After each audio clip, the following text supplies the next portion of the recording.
mulia. Kelahiran 26 November 1991. Masya Allah, masih muda Ustaz ya. 91. Berarti usianya berapa tuh?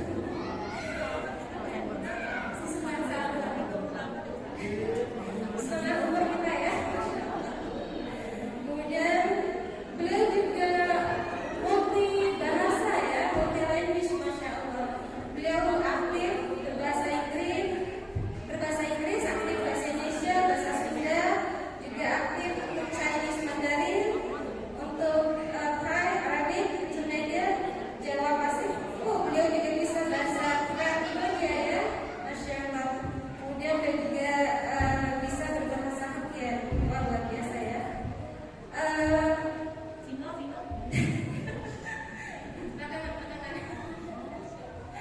Untuk pendidikan, beliau di SD Sekolah Katolik Mardi Yuwana Bogor, SMP di Sekolah Katolik Mardi Waluya Bogor, SMA di Sekolah Katolik Mardi Yuwana Bogor, dan kuliah di Telkom University Bandung.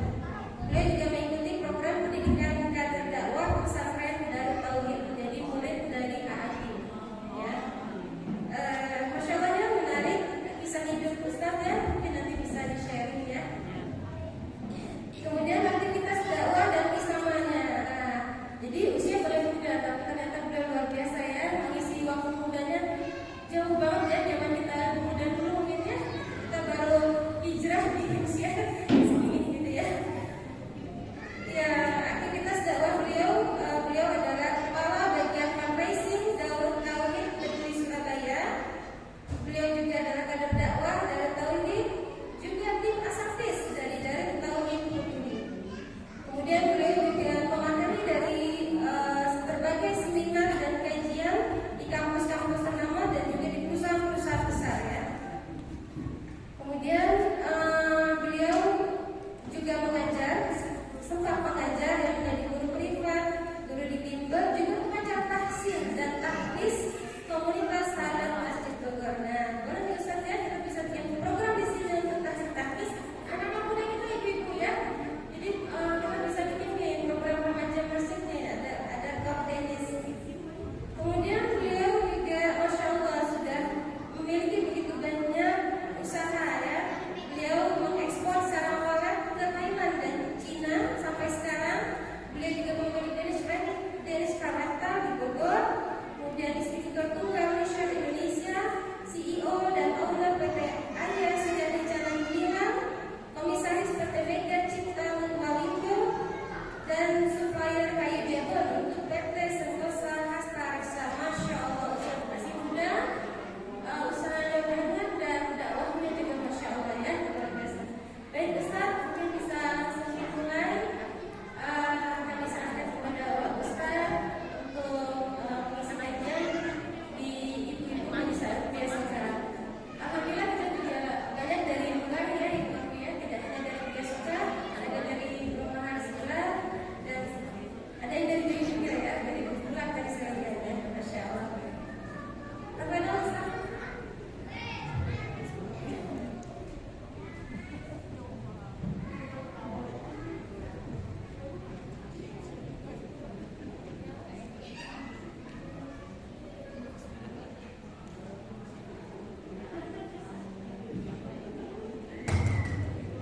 Bismillahirrahmanirrahim.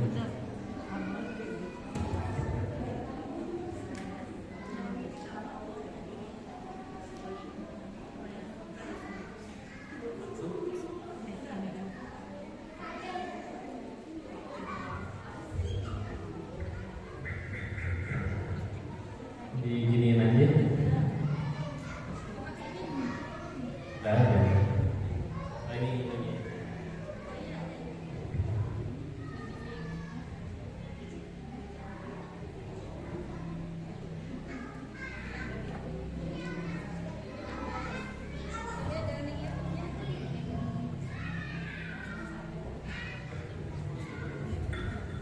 Kedengaran ibu-ibu? Kita mulai. A'udzu billahi minasyaitonir rajim. Bismillahirrahmanirrahim. Rabbi shrah li sadri wa yassir li amri wahlul 'uqdatam lisani yafqahu qawli. Rabbi zidna ilman warzuqna fahman birahmatika ya arhamar rahimin. Subhanaka la ilma lana illa ma 'allamtana innaka antal alimul hakim. Bismillahirrahmanirrahim. Assalamualaikum warahmatullahi wabarakatuh. Alhamdulillah, alhamdulillahirabbil alamin. Alhamdulillahilladzi khalaqal mauta wal hayata liyabluwakum ayyukum ahsanu amala wa huwal azizul ghafur. Huwallazi anzala sakinata fi qulubil mu'minin liyazdadu imanan ma'a imanihim. Segala puji mari kita haturkan tidak ada hentinya kehadiran Allah Subhanahu wa taala, karena tidak akan ada habisnya nikmat dari Allah. Bahkan kita 2 kali ditantang di dalam Al-Quran untuk menghitung nikmat darinya. Wa in ta'udu ni'matallahi la tuhsuha. Jika kalian ingin menghitung nikmat dari Allah, kita tidak akan sanggup menghitungnya. Maka marilah kita menjadi hamba Allah yang bersyukur, karena justru dengan tambah banyak syukurnya tambah banyak juga nikmatnya ya. Dan salawat serta salam semoga selalu tercurah kepada junjungan kita baginda Nabi Muhammad sallallahu alaihi wasallam beserta para keluarga dan sahabatnya, dan mudah-mudahan Allah istiqomahkan kita mengikuti sunnah-sunnah baginda Rasulullah Muhammad sallallahu alaihi wasallam. Alhamdulillah, senang sekali bisa bertemu dengan bunda-bunda yang dirahmati Allah. Majelis Taklim Humairah ya. Wajahnya berarti kemerah-merahan. Blason. Alhamdulillah. Terima kasih diizinin ngaji bareng ke sini. Walaupun Bapak Dali menggantikan guru saya juga, kalau Ustaz Samsa Hidayat, semoga Allah merahmati beliau. Maka namanya Pak Sel, maka mungkin tidak sebagus yang aslinya ya. Tapi yang penting ngaji yang sukses itu yang berhasil membuat kita tambah dekat kepada Allah. Itu mesti sepakat dulu ya.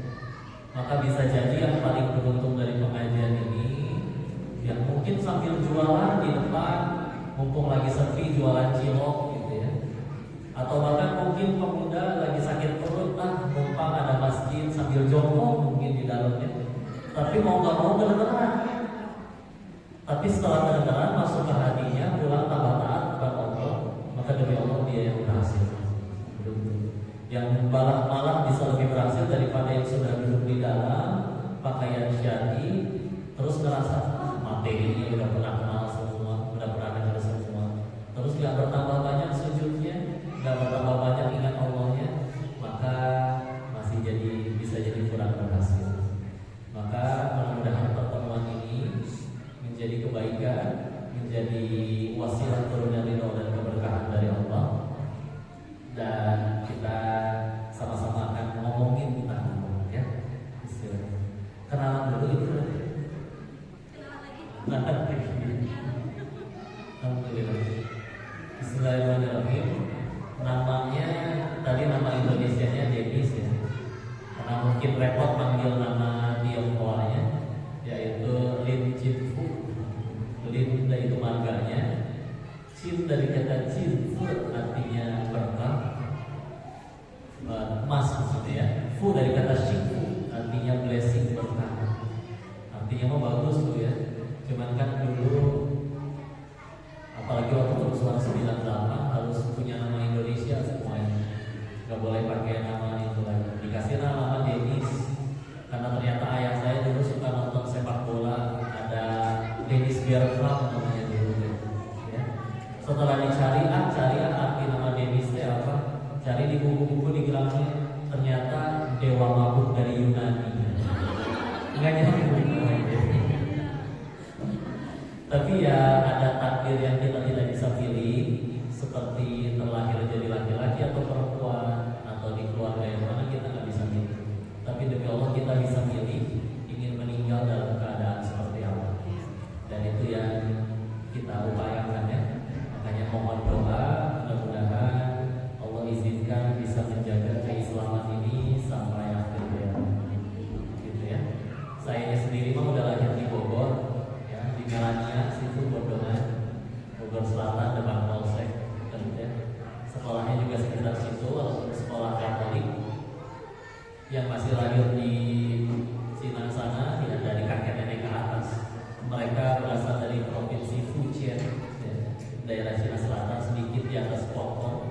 masuknya pun masih provinsi Guangdong. Ya. Jadi kalau di bahasa Mandarin dibacanya Fujian, kalau di logat Hokkien, Fujian itu dibaca Hokkien. Percaya nggak? Banyak sebetulnya bahasa Indonesia itu aslinya dari Cina. Ya. Seperti kalau kita melihat orang Cina ngomong gua lu ke orang tuanya, karena dalam bahasa Hokkien saya itu wah. Jadi kedengarannya kayak wah, oh gua. Diikuti sama orang Indonesia, wih gaul gua gitu ya. Dan gitu kamu dalam bahasa Hokkien itu li atau lu, gua lu ya. Jadi kalau misalnya ada yang masih Chinese banget terus kalau mau orang tuanya gua lu, sebetulnya itu mereka sopan, karena itu bahasa mereka aja. Atau itu tangga suka disebut apa? Naik ke loteng, ya, ada istilah loteng. Dalam bahasa Mandarin, tangga itu disebutnya low ting. Low itu lantai, ting itu tingkatan. Ya. Dalam bahasa Mandarin ya, loteng. Ya. Jadi bahasa Indonesia ya kita loteng. Diserap, ya, diserap. Yang paling sering disebut mah goceng, ya. Itu bahasa Mandarin ya. Go itu 5, ceknya itu 5. Ya, injisasi golak cit kue kocak. Nah, 5 go tambahin cek gitu, ya. Ada apa lagi kenalannya? Ada segitu dulu aja ya. Nanti kita sambil lanjut. Ya. Bismillah. Di pertemuan kali ini dia menanya apa tadi judulnya? Menghidupkan Ramadan sepanjang tahun. Ya. Karena sekali lagi yang paling penting di dalam Islam itu yang jadi inti ajaran dari Nabi yang paling pertama sampai yang paling terakhir adalah tauhid, ya. Mengesahkan Allah. Kita ini hamba Allah. Maka kita bukan hambanya Ramadan, yang ibadahnya Ramadan.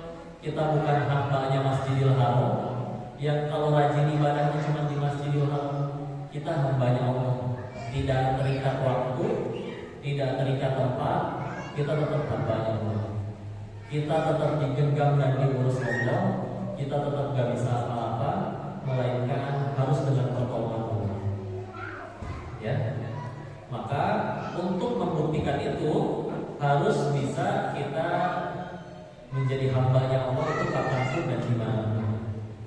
Apalagi setelah Ramadan masuk bulan Syawal sendiri kalau diartikan ke bahasa Indonesia diterjemahkan itu salah satu artinya adalah meningkat. Apanya yang meningkat, ya? Jangan sampai meningkat cicilannya. Jangan ya. Yang paling penting adalah ketakwaannya kepada Allah. Ya. Maka gimana cara kita untuk supaya menjaga Ramadan ini tetap kita hidupkan semangatnya sepanjang tahun? Sebetulnya begitu banyak caranya, tapi saya salah satu yang tertarik adalah dengan ayat yang ini. Silakan kalau pengen dilihat Quran surat ke-35.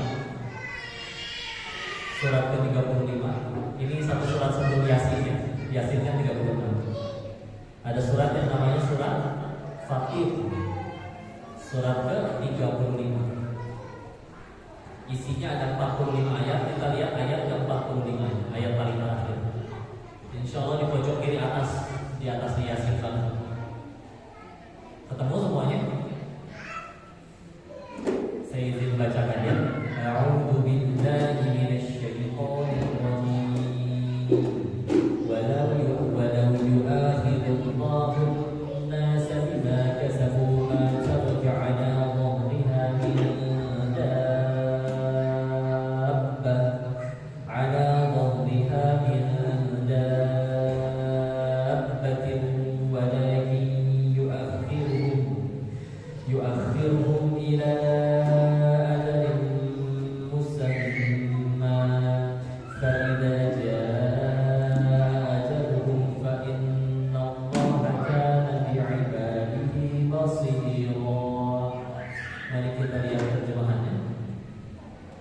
Dan sekiranya Allah menghukum manusia disebabkan apa yang telah mereka perbuat, niscaya Dia tidak akan menyisakan satupun dia menanggungkan hukumannya sampai waktu yang sudah ditentukan. Nanti apabila ajal mereka tiba, maka Allah akan melihat keadaan hamba-hamba ini. Yang berarti kesimpulannya punten ya. Kalau setiap dosa kita itu kontan dibalas detik itu juga oleh Allah. Habis bikin dosa nih, azabnya langsung datang detik itu juga. Maka kata Allah, niscaya dia Allah tidak akan menyisakan satu pun makhluk di muka bumi. Yang berarti menunjukkan kalau semuanya ikut binasa gara-gara dosanya, berarti nggak ada satu pun manusia yang lolos dari dosanya sendiri. Kenapa kita masih hidup? Ibu-ibu yang dirahmati Allah. Satu, berarti alasannya karena Allah masih nungguin kita taubat. Ya. Karena sekali lagi kita nggak luput dari dosa, dan kalau Allah bayar taubat, maka kita bisa jadi sudah binasa karena diundang oleh dosa kita sendiri. Maka benar-benar dirahmati Allah, gimana caranya kita menghargai kehidupan dari Allah ini yang ternyata Allah berikan cuma karena Allah memberikan kita kasih sayang. Maka silakan tobat dulu, ya. Maka di saat itulah kita harus membalasnya dengan mengisinya dengan kebaikan. Sepakat ya. Tapi jangan khawatir, Allah pun menyesuaikan. Ada yang tingkatannya tinggi luar biasa seperti Nabi Yunus alaihi salam. Saya tertarik sekali dengan kisah beliau ketika pernah sekedar lelah mendakwahi umatnya, lalu meninggalkan umatnya, ditelan 3 kegelapan ya. Ditelan ikan paus, ditelan 3 kegelapan malam, kegelapan dasar laut dan kegelapan cahaya. Dosanya satu, yaitu sekedar lelah mendakwahi umat. Maka kita yang mungkin pernah menyakiti hati orang tua, membangkang kepada suami, atau meninggalkan sholat dengan sengaja karena nanggung drakornya bentar lagi baru habis ya, 10 menit lagi ya, insyaallah. Maka ternyata kita yang telah melakukan itu semua saja dicatat kucing juga enggak. Masa seorang nabi yang masya Allah, namanya nabi, pahala pasti banyak, dosa terampuni ya, sampai disebut maksum gitu ya, karena dosanya terampuni, nggak ada dosanya. Sekedar kesalahan satu seperti itu ditelanikan. Allah tahu kita nggak akan sekuat beliau, makanya disesuaikan ya. Ada yang mungkin harus digugurkan dosanya, anaknya sesekali bandel. Ada yang harus digugurkan dosanya, sesekali di tempat kerja. Ada yang mencaci, ada yang menghikmah. Tapi sejatinya itu semua kasih sayang Allah. Kalau di bulan Ramadan itu bulan yang penuh ampunan, yang sampai disebutkan, sampai ditanya, kalau sampai selesai bulan Ramadan itu dosa kita belum terampuni, maka kamu ngapain aja waktu Ramadan ya? Karena itu ibarat paling obral, paling gampang banget kalau pengen diampuni dosa itu di Ramadan. Kita nggak nyampe terampuni, maka ngapain aja. Tapi kabar baiknya, kalau kita, ini juga jadi pelajaran ya. Kalau kita bahkan melihat orang ngelakuin dosa di depan mata kita, walaupun jelas-jelas itu dosa, itu maksiat, tapi kalau ternyata setelah orang itu selesai berbuat dosa, dia nggak langsung mati, padahal mudah bagi Allah untuk mematikan siapapun detik itu juga ketika bermaksiat, maka tugas kita adalah mengambil pelajaran. Ternyata bahwa Allah yang punya kuasa atas dirinya saja masih ngasih kesempatan. Maka jangan sampai kita yang menjadi hakim. Kamu mah pasti masuk neraka. Enak aja ngomong kayak begini, ya.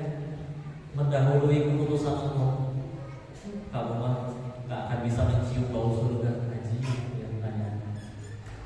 Maka kita harus berhasil menjaga hati. Jangan sampai iya beneran dia maksiat, tapi ternyata malamnya tobat. Tobatnya tobat nasuha, diampuni malam itu juga oleh Allah. Maka seketika dia menjadi hamba yang mulia di sisi Allah. Jangan sampai karena kita gagal menjaga hati, yang maksiat dia, karena kita gagal jaga hati, kita ikut dapat dosa. Dengan cara apa? Diomongin tuh dia si itu masa kemarin begini. Masih diomongin sampai pekan depan. Orang yang udah tobat diampuni Allah, dianya masih dapat dosa. Jadi orang yang tadi sudah buat maksiat. Ini secara logika aja ini sesuatu yang paling rugi dan paling konyol gitu ya. Yang dosa orang hanya karena kita gagal jaga hati, kita ikut-ikutan dosa. Lebih parahnya lagi, yang bikin dosa udah diampuni sama Allah. Ya, maka pentinglah pulang dari pengajian itu hatinya tambah bersih, tambah santun, tambah jadi kebaikan. Ingat ya, ngaji itu dihitung suksesnya bukan setelah kita pulang atau setelah ngaji. Wah, besok-besok kerudungnya mulai panjang. Wah, sholatnya tambah rajin. Ya, tapi kalau ternyata kepada orang-orang yang berhak atas diri kita, kitanya masih belum jadi tambah baik. Di pengajian lama santun luar biasa, di rumah suaminya dijungkekin biji besi gitu ya. Jadi gitu ya, pulang malam gitu ya, di sini ya. Dari mana aja kamu kemarin ya, Masya Allah ya. Anak dicewekin di sana ya. Masya Allah. Maka ini jadi pertanyaan ya. Karena sekali lagi mereka lah yang paling punya hak atas diri bunda-bunda. Udah menikah semua di sini? Ada yang belum menikah?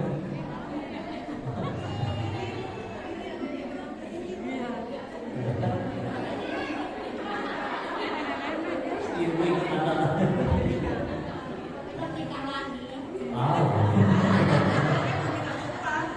Masya Allah.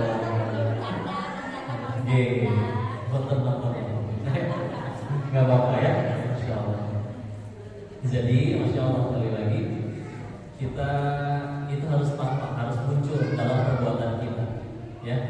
Karena sekali lagi Islam itu agama yang rahmatan bil alamin, jadi rahmat bagi seluruh alam. Maka walaupun kita sholatnya jongkeng-jongkeng yang ribuan rakaat, tapi kalau misalkan masih ada yang tersakiti dengan lisan kita, dengan ada yang terzolimi oleh kita, wah ini masih dipertanyakan, ya. Ingat salah satu riwayat yang diceritakan Nabi sedang di masjid dengan para sahabat. Nabi berkata, habis ini akan ada ahli surga yang masuk ke masjid ini. Lalu masuklah seseorang yang compang-camping, berkulit hitam, ya, bahkan apakah mantan seorang budak dan sebagaimana macamnya. Tapi disebutkan ahli surga.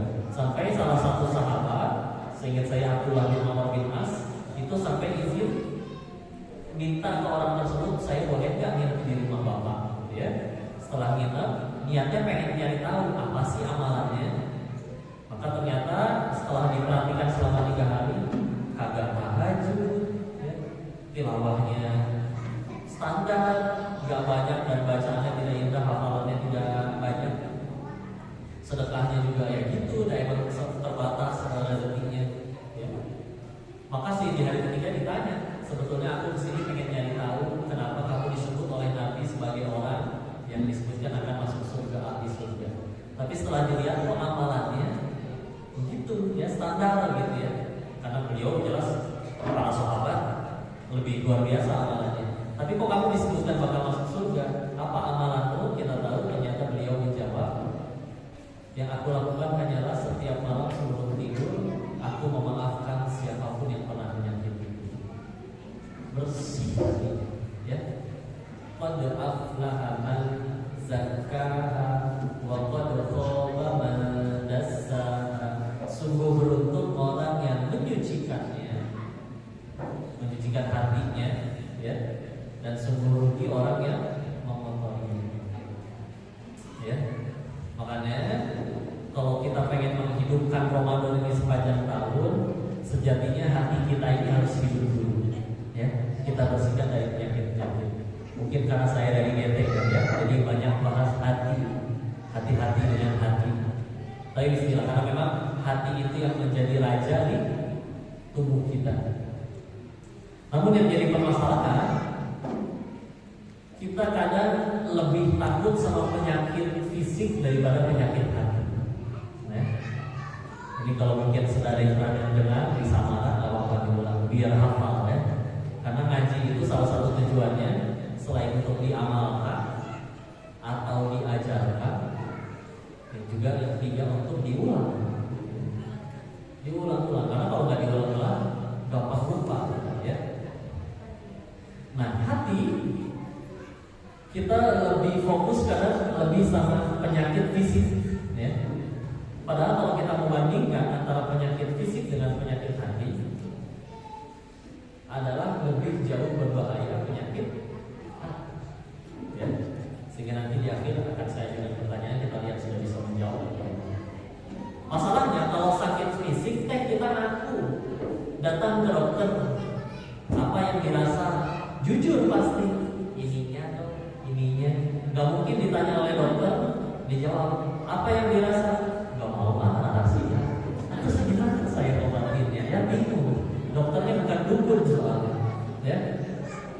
Kalau penyakit fisik kita ngaku, ini yang dirasa. Saya banyak makan gula, saya banyak makanan berlemak, ngaku, ya. Yang ternyata syarat tobat itu, kalau kita pengen syarat tobat kita diterima, salah satu hal yang paling pertama mesti kita lakuin adalah ngaku. Ya Allah, saya sorry. Ya Allah, saya udah makan yang bukan hak saya. Ya Allah, lisan saya menyakiti orang tua saya. Bisa, ya. Ngaku dulu. Makanya kalau misalkan ada yang diminta tobat terus dia tanya, apa yang harus gua tobatin? Salah apa? Itu dosa yang baru. Karena nggak ngaku dosa, ya. Alhamdulillah. Nah, penyakit fisik mau parah mau tidak parah, mau sembuh mau tidak sembuh, ujung-ujungnya masalah apa? Mati. Ya nggak sih? Mau parah nggak parah, mau sembuh nggak sembuh, ujungnya sama, yaitu mati. Kabar baiknya, kalau penyakit fisik mau sakitnya separah apapun, setelah mati penyakitnya nggak ngikut. Meninggal gara-gara tumor segede pelek mobil di kepala misalnya gitu, ya. Misal ini ya. Ketika dihidupkan lagi nanti di hari akhir nggak ikut penyakitnya. Bahkan punten yang meninggalnya terlindas kendaraan besar sampai pejitnya kemana-mana, sampai isi perutnya terbuka, ya. Nanti dihidupkan di hari akhir utuh, nggak sambil berantakan gitu, ya. Itu kalau penyakit fisik. Dan sambil menderita penyakitnya di dunia, demi Allah bersih dosa-dosanya. Demi Allah akan ada orang yang di hari akhir dia menangis bersujud di hadapan Allah, bersyukur, ya Allah, terima kasih saya mati gara-gara kanker. Ya. Karena Engkau tahu dosaku banyak, pahalaku, ibadahku segitu-gitu lah. Ya. Tapi mungkin di sana aku nggak mau pakai bahasa Sunda kali kalau ngomongnya. Ibadahku segitu-segitunya ya Allah. Dan aku berharap ingin masuk surga ya Allah, sedangkan dosaku belum bisa dibersihkan. Maka Engkau kirimkan aku penyakit yang dengan penyakit itu bersih segala penyakit, segala dosa. Bisa jadi bakal bersyukur itu orang di sana gara-gara meninggal gara-gara kankernya, ya. Atau akan ada orang yang bersyukur, ya Allah terima kasih Engkau dulu mengizinkan ada orang yang mencaciku, memfitnah, dan dengan itu membersihkan diri. Ya. Sakit fisik membersihkan kesalahan sambil menderita dosanya bersih. Ya. Kata Nabi kan ketika manusia sakit itu ada 3 yang dicabut, ya. Kenikmatan makannya dicabut, ya. Lalu cahaya di wajahnya karena nggak bisa senyum itu juga dicabut, makanya pucat. Dan satu lagi yang dicabut dosa-dosanya.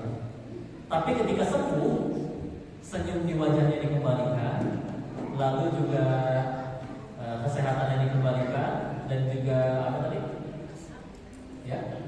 Ya, tapi yang satu yang tidak dikembalikan adalah dosa-dosanya tidak dikembalikan, ikut gugur bersama dengan penyakitnya. Ya, maka itu kebaikan dari Allah. Maka jangankan sakit yang sampai kita harus berobat ke rumah sakit, ya. Kita nanti jalan ke depan nggak sengaja kelingkingnya nyenggol kursi, kalau itu sakit jadi Allah gugurin dosa. Ya. Itu penyakit. Ya. Kalau penyakit hati, ini dia. Di dunianya nggak terasa, tapi efek sampingnya nyambung sampai ke hari setelah mati. Nggak terasa tuh, enak dipuji teh, kemana-mana dikagumi, kemana-mana dihormati. Wah itu istri wali kota misalnya, wah itu istrinya presiden misalnya, kemana-mana dibalikin, so cium tangan gitu ya, misalnya gitu ya.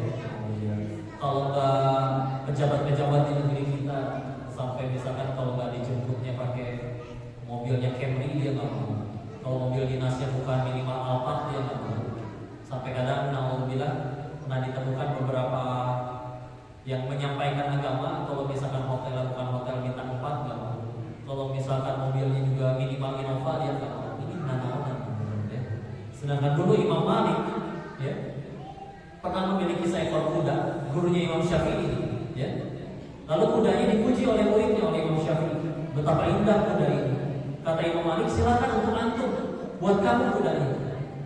Maka kata Imam Syafi'i, kuda saya hanya memuji keindahan kuda ini, gak berniat memiliki atau meminta.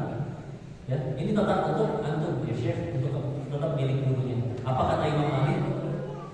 Siapalah diri ini yang harus berjalan di muka bumi ini dengan menggunakan kaki kuda, padahal di bawah bumi yang kita pijak ada jenazah para nabi di dalam bumi. Padahal jenazah para nabinya nggak tepat di bawah rumahnya Imam Malik, nggak tetap menyebar di bumi Allah di mana-mana. Tapi beliau dengan keilmuan yang luar biasa, bahkan beliau merasa saya siapa sih sampai harus kemana-mana naik kuda? Gak layak saya menginjakkan kaki di buminya Allah yang di dalamnya ada jenazah para nabi sampai harus naik kuda. Beliau merasa bahwa dirinya naik kuda aja gak pantas, pengennya jalan kaki. Ini imam besar yang solehnya luar biasa. Perawi kitab hadis pertama yang ditemukan sebelum ada Sahih Bukhari dan kawan-kawannya, pertama adalah kitab Al-Muwatta'nya Imam Malik. Ada 7.000 hadis di dalamnya. Ya, dan beliau hafal itu semua. Tapi ngerasa naik kuda aja nggak pantas. Maka asal kepala ratas ya. Kalau misalkan ada yang harus dijemput dengan mobilnya pun harus pilih, maka ini harus nauzubillah jadi penyakit. Karena tadi penyakit hati di dunianya nggak terasa karena dimuliakan, tapi setelah meninggalnya demi Allah terasa. Orang yang meninggal dengan kesombongan, kata Nabi, la yadkhulul jannah man kana fi qalbi mithqala dzarratin kibr. Tidak akan masuk surga yang di hatinya ada kesombongan walaupun hanya sekecil biji zarah. Kecil sekali ya. Karena di hadis yang lain disebutkan Allah Subhanahu bersabda di hadis qudsi bahwa kesombongan adalah selendangku kata Allah. Ya. Misalkan ibu di kondangan ada seorang yang datang pakai selendang di lehernya. Ibu ambil selendangnya, marah nggak dia? Marah ya. Nah kata Allah, kesombongan adalah selendang, menunjukkan bahwa kalau di alam semesta ini ada yang punya hak untuk sombong, ya Allah doang. Dia yang maha kaya, maha berkuasa, mematikan dan menghidupkan, maha awal, maha akhir. Kita menghamba nggak bisa apa-apa.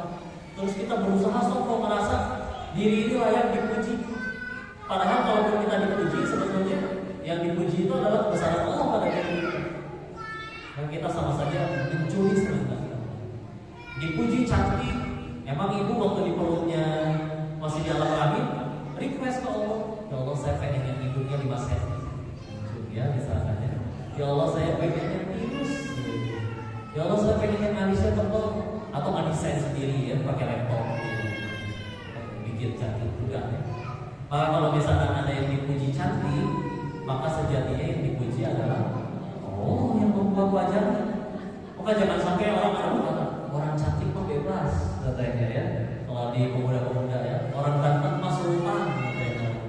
Emang bikin sendiri mukanya, request juga, minta juga, desain juga. Berarti ngapain menyombongkan sesuatu yang bukan kerjaan, bukan upaya? Wah ini ngaco sekali berarti. Di dunianya gak terasa, di akhirat gak terasa. Di dunianya dimuliakan memang, bahkan menuntut dirinya untuk dimuliakan. Tapi kalau itu memang penyakit hati, seperti contohnya kesombongan, maka demi Allah ngikut itu tanggung jawabnya di akhirat. Ya. Maka ini hati-hati ya. Karena sekali lagi manusia itu suka hobinya ngumpulin pahala. Jadi ibarat kita punya ember pahala masing-masing ya. Kita isi kadang pakai berapa tetes, ya, nyapuin ini guri-guri di jalan ranting-ranting. Itu amalan soleh yang luar biasa. Sampai Nabi pernah berkata, aku pernah melihat seorang di surga yang ternyata amalannya itu membersihkan ranting di pinggir jalan, yang karena itu menghalangi jalan orang muslim. Tapi makin kecil amalan, makin ikhlas, makin diterima oleh Allah. Ya. Makanya hati-hati sekali lagi, ketika amalan itu kita tidak ikhlaskan kepada Allah, atau bila sampai jadi penyakit hati, maka kita ngisi ember pahala maka isi gitu ya. Kadang diisi dengan tetesan air, kadang diisi pakai air galon, kadang diisi pakai semprotan blambir, apapun itu ya. Tapi kadang kita lupa untuk mengecek ember pahala kita itu bocor atau enggak. Jangan sampai kita pulang ke hadapan Allah pede ini, aku kan hidup tahajud terus, aku kan hidup sedekah terus, aku kan hidup rajin untuk ikut kajian. Ketika nyampe setor di hadapan Allah, ini kosong ember, ya. Ternyata apa? Bocor. Apa yang menyebabkan bocor yang paling besar? Hatinya kotor. Hati-hati ya. Nanti kalau mungkin suatu ketika misal nih ada yang ternyata datang ikut kajian ini, ternyata mohon maaf masih pakai kerudung, rambutnya kelihatan, cekek-cekek, masih pakai celana, masih pakai kemeja agak ketat, dan punya gamis, tapi pengen tobat. Dia tahu tempat tobatnya di masjid, dia tahu tempat kebaikannya di masjid. Yang saya punya cuma ini. Bahkan saya nggak tahu auratnya masjid itu apa saja. Justru saya datang saya pengen belajar. Terus tahu-tahu datang ada yang lihatin dari atas ke bawah. Nggak salah tempat. Mana ya. Sehingga akhirnya dia pulang nggak jadi ngaji. Sampai naudzubillah kalau sampai ada yang berkata, yang katanya di tempat kebaikan aja, di masjid aja, malah sinis orang. Sedangkan kalau kita ke tempat maksiat coba, silakan kata mau pesan minum apa, ya. Ini alkohol yang ini lagi diskon, Masya Allah ramahnya luar biasa, ya. Service excellence katanya ya, sampai benar-benar dilayani. Sampai bank kita juga tahu pelayanan di bank konvensional sama di bank syariah, satpamnya lebih ramah di bank konvensional, ya. Kadang yang di bank syariah bisa jadi ada yang judes.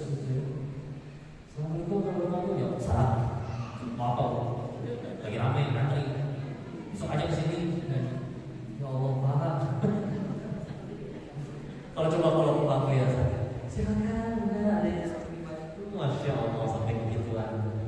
Jadi when nggak ada suara, oh si ibunya udah berpindah. Ocok ya, bercanda. Tapi hati-hati ya, kita mesti bersihkan hati ini karena rugi gitu ya. Bahkan mungkin kita sudah dapat amalan banyak di bulan Ramadan, tarawihnya nggak pernah bolong gitu ya. Tapi ternyata hatinya tidak tambah bersih, tindakan kita tidak tambah baik. Jangan sampai ember kita yang sudah harusnya penuh dengan amal soleh kita ternyata bocor. Ya. Pandai-pandai menjaga hati, melakukan semua hal itu ikhlas murni hanya kepada Allah. Kok ikhlas kan apa bedanya ridho sama ikhlas? Tahu nggak? Ayo diulang.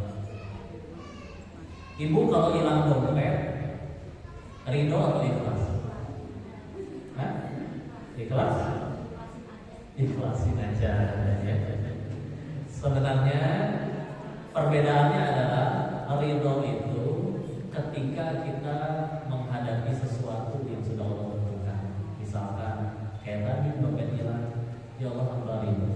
Walaupun kadang di Indonesia suka disebutnya ikhlas, namun sejatinya ikhlas itu adalah yang paling sederhananya adalah melakukan amalan itu murni hanya kepada Allah. Jadi kalau dompet hilang, saya ridho. Tapi kalau misalkan kita sholat, mesti ikhlas karena Allah, bukan karena ada calon mertua, bukan karena lagi ada banyak tamu lagi pada datang, ya. Jadi ikhlas itu sederhananya ya, ikhlas itu ada orang, tidak ada orang, sama saja, ya, sama aja. Ya. Jangan sampai kalau lagi ada orang bacanya tilawah itu Bismillahirrahmanirrahim, Masya Allah ya, gunanya aja bisa 14 rakaat, panjang banget, gitu ya. Giliran lagi nggak ada orang, sholatnya kuliah dulu cepat lagi ngambilnya.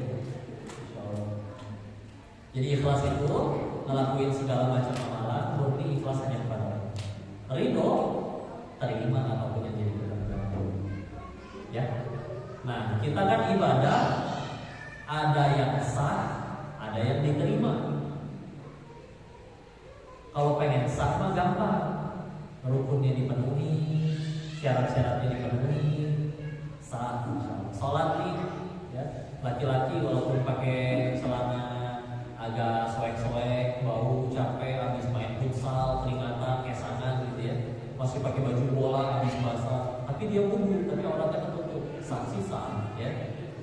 Tapi keterima, nah ini dia jadi pertanyaan, karena hatinya dilihat, keikhlasannya dilihat, ya. Nah kalau pengen supaya diterima, nggak cuma sekedar sah, ya, itu syaratnya dua, yaitu satu, niatnya benar, dua, caranya benar, ya. Kok kumaha niat benar gue? Niatnya karena Allah, ya. Aku nolongin dia bukan karena dia abang lagi jadi calon gubernur, nanti pas dia udah jadi gubernur aku dikasih proyek banyak, bukan. Ini karena Allah suka dengan kita. Nolongin orang tetangga ada yang pinjam duit misalkan, bukan supaya suatu saat dia balas budi ke kita, enggak, ini supaya Allah suka dengan kita. Rezekinya kita dari Allah, ya. Yang kedua, caranya benar, mengikuti yang dicontohkan oleh Rasul. Niatnya benar mau tobat, pengen sholat subuh, saking pengen semangatnya sholat subuh, kurang masih cuma 2 rakaat, dia sholat subuh 6 rakaat, ya. Nggak ngikutin Nabi sholatnya seperti, nggak ngikutin seperti sholatnya Nabi, gitu, ya, juga nggak terima, ya. Makanya perlu diimbangi, selain kita jaga hati, kita juga harus menggawangi diri ini dengan ilmu, ya. Tapi sejatinya kalau hatinya sudah hidup, bismillah insyaallah. Makanya kadang kalau kita ngelihat generasi gitu ya, yang muda-muda, kita kadang khawatir mereka gadget terus, yang dilihat juga nggak tahu, karena kan kita nggak 24 jam nemplokin anak kita terus, ya. Makanya yang paling kita penting untuk mendidik anak itu memang kalau dalam pendidikan, ya, di dalam Islam itu 2 tiang utama pendidikan itu ada 2, yaitu yang satu adalah doa, yang keduanya adalah keteladanan,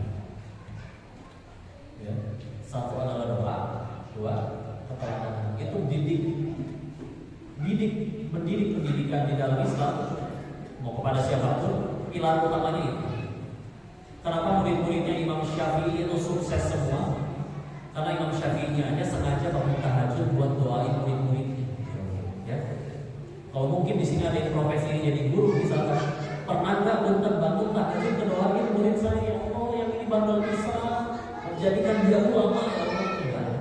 Sekalian tahajud ya Allah, emas ya Allah, mobil baru ya Allah, misalnya. Boleh, ya.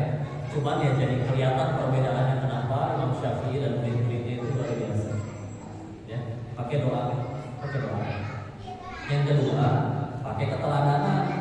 Karena kalau misalkan jangan merokok atau ya, tapi sambil ngobrol, ya maka ya nggak mempan keteladanan. Nabi itu mendidik juga dengan keteladanan baik, luar biasa, dan banyak sekali kisah tentang itu, ya.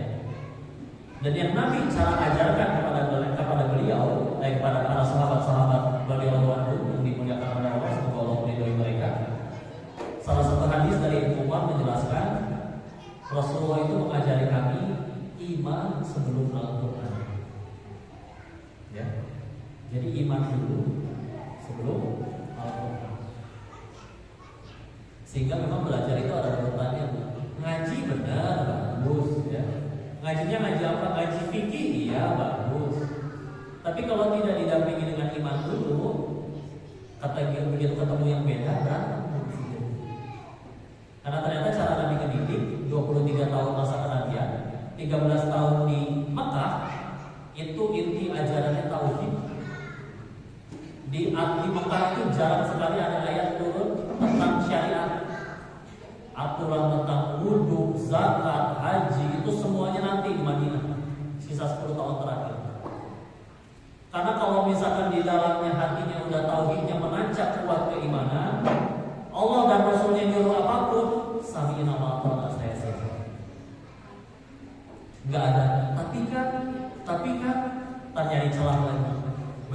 mentok buntu sama satu ustaz, dia pindah ke ustaz yang lain, karena nanti ustaz yang lain boleh. Ya. Jadi orang beriman itu kalau sudah yang berbicara Quran atau hadis, maka pendapat dirinya udah gak penting lagi. Ya. Orang beriman itu kalau sudah yang berbicara Quran atau hadis, pendapat diri udah gak penting, udah gak usah dipakai lagi. Kata Quran gitu ya udah selesai. Kata Quran jangan riba udah. Walaupun kiri kanannya ngomong nanti gimana kalau nggak riba nggak bisa punya apa-apa. Mendingan nggak punya apa-apa tapi Allah ridho daripada punya apa-apa jadi masalah. Makanya kalau itu bisa jadi kenapa zaman sekarang teknologi katanya lebih maju dan segala macamnya lebih enak. Bisa jadi karena memang terlalu banyak ayat yang kita lakukan. Ya. Bu di sini lihat Al-Quran ada berapa banyak? Banyak ya. Kadang di beberapa masjid bisa jadi banyakkan Al-Qurannya daripada jemaahnya. Ya. Kadang sepi jemaahnya tapi Qurannya bagus-bagus banyak sampai pada. Ya. Padahal ketika kita bicara tentang zaman keemasan Islam, yang kata Nabi zaman terbaik adalah zamanku, lalu setelahnya dan setelahnya. Kalau Rasulullah bersabda, ya. Maka ketika di zaman para sahabat dan sampai abad 200 atau zaman Utsman bin Affan ya contohnya. Karena kan pertama kali Al-Quran itu mulai dijadikan mushaf kan di zaman Utsman selesai jadinya. Dimulainya dari zaman Abu Bakar radhiyallahu anhu, ya. Tapi selesai jadi mushaf, ya itu di zamannya Sayyidina Utsman radhiyallahu anhu. Mereka hebat besar dengan Islamnya. Kalau ditanya kenapa hebat, mereka jawab aku hebat dengan Al-Quran. Tapi tahukah kita sudah berapa banyak mushaf yang beredar di zaman itu? Coba tebak. Ya. Ternyata di zaman Utsman, generasi sehebat itu, pemimpin sehebat itu, Al-Quran yang udah jadi bentuk buku itu di seantero negeri yang padahal Utsman itu kekuasaannya sudah nyampe Persia, Romawi Selatan itu udah, dan juga Afrika Utara, Maroko, Mesir, Tunisia, Libya, itu daerah seluas itu berjaya Islam. Ada berapa Al-Quran yang sudah dijadikan buku? Cuma 5. Ada riwayat yang menyebutkan 6, tapi ada yang menyebutkan 5. Terus menjadi pertanyaan, mereka hebat dengan Al-Quran, tapi yang punya Al-Quran cuma ada 5 itu gimana caranya? Kita kan sekarang nyari Quran gampang tuh. Kita mau nyari hadis sahih atau enggak nih? Kita tinggal buka Google, cari. Kadang di YouTube ada, kadang di website ada. Coba orang zaman dulu mah, aku pengen tahu ini hadis sahih nggak ya? Wah katanya ada imam besar namanya Syafi'i tinggalnya di Mekah. Berangkat dia ke Mekah 2 bulan baru nyampe. Begitu nyampe Mekah, nggak ada Google, nggak tahu tuh Imam Syafi'i yang mana. Nggak ada Google Map, nggak ada yang tahu. Nanya ke penduduk sekitar, oh rumahnya di situ. Berangkat nyampe rumahnya, ternyata mohon maaf Imam Syafi'i lagi pergi ke Madinah. Kapan pulangnya? Nggak tahu. Karena Imam Syafi'i ketemu Imam Malik di Madinah, itu sampai Imam Malik meninggal baru Imam Syafi'i meninggalkan Madinah. 17 tahun. Belajar dengan memang ilmunya juga mendukung. Kalau pulang kamu belum jadi ulama, jangan pulang. Kita makan anak-anak di rumah aja. Nah, malam itu di rumah aja. Kamu emang lagi gak punya pacar. Ya, Insya Allah. Jadi ternyata Masya Allah. Jadi apa ini yang membedakan Masya Allah? Bisa jadi memang sejauh ini ya kita sudah terlalu jauh dengan Al-Quran dan petunjuk dari Nabi kita. Ya. Dan Allah ini saya menyampaikan datanya yang menyempurnakan ya, betapa hebatnya cara Nabi mendidik, betapa hebatnya cara yang diajarkan Nabi. Karena kalau kita mau jujur benar ya, kita ada di sini yang profesinya jadi guru. Ada? Ada ya? Punten, Indonesia udah berapa tahun merdeka? Kemarin 17 Agustus 76.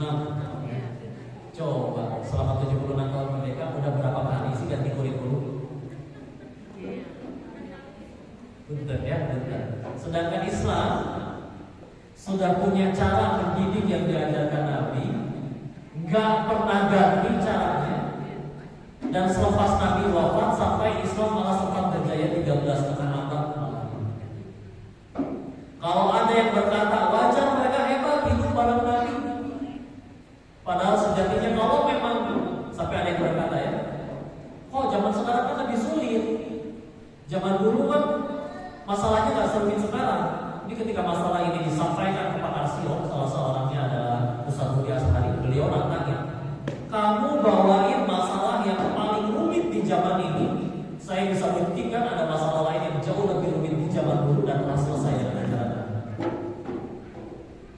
Demi Allah, kalau emang isi dari Al-Quran itu gak cukup untuk diamalin sampai akhir hayat, sampai kiamat, maka mudah bagi Allah untuk masih menurunkan Al-Quran hingga detik. Mudah bagi Allah untuk masih mengadakan Nabi sampai hari ini. Tapi karena itu sudah cukup untuk sampai akhir zaman, Nabi-nya diwafatkan, tidak ada ayat baru. Ya. Kalau Nabi-nya masih hidup sampai zaman sekarang, ya mungkin orang malah mencibir. Wajah Islam hebat, Nabi-nya masih ada. Tapi sekarang tinggal peninggalannya, tapi nggak pernah terganti isinya. Mau coba ada yang ganti, hafal, ada yang hafal. Nah dengan cara pendidikan sebesar itu, Masya Allah, beliau sanggup membuat Islam berjaya sampai 13 abad setelah. Kalau kurang jauh loncat 6 abad setelah zaman Nabi, ada tokoh hebat Salahuddin Al-Ayyubi. Kenapa beliau hebat? Ketika ditanya, karena aku mengikuti ajaran wahyu Tuhanku dan petunjuk Nabi. Masih kurang jauh loncat 9 abad lagi. Ada pemuda yang berusia 22 tahun menaklukkan Konstantinopel, Muhammad Al-Fatih. Umur 22 udah jadi sultan, umur 15 udah jadi wali kota. Coba umur 15 putranya itu dikasih kamar aja satu, rapi atau berantakan.